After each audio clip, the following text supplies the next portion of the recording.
Guys, magandang hapon ulit. Dito po tayo sa bukid at tayo ay magpapakita natin kung paano yung proseso ng pagtatanim ng palay at saka paggawa.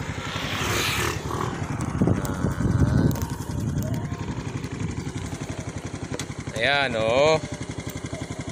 Ayan, patupig namin dito, napakaganda.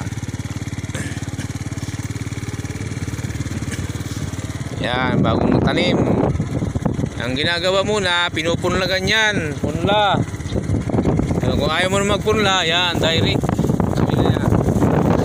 Yan, pinupunla muna. Tapos pagka malaki na, yan, tatanim na yung palay.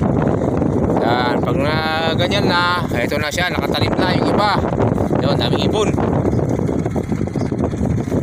Pagkatapos ng mga 3 buwan, ito, may hani na.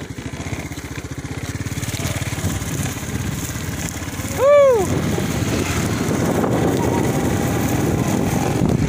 Yan, yung mga tanim-tanim na po, mayroon na po yan. Ayaw, direct yan, sabi niya.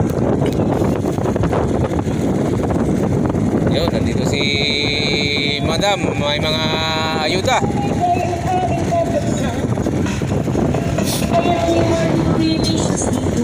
Yan na po, nakatanim na po yung palay.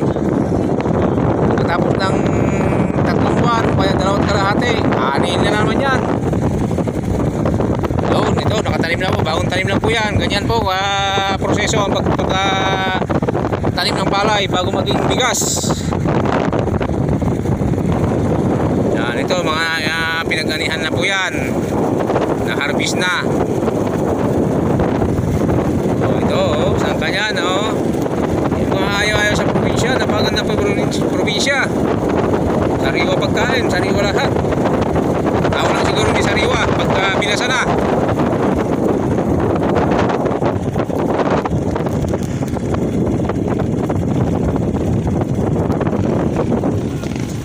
Yan, dito na po yung harvester. Nag-harvest na po sila.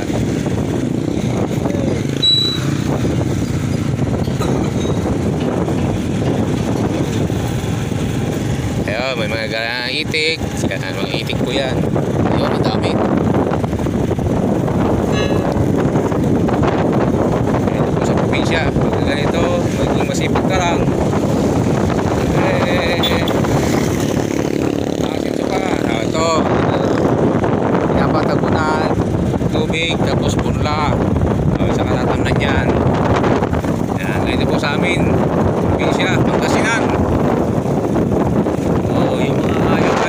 Napaganda na yung probinsya. Puro sariwa lahat dito.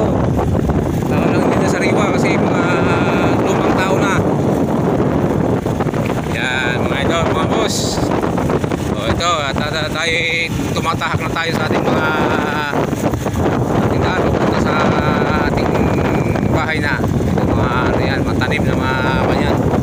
Mangga. Yan, mga mangga po yan. Yan, oo, saan ganyan? Kaganda ng probinsya.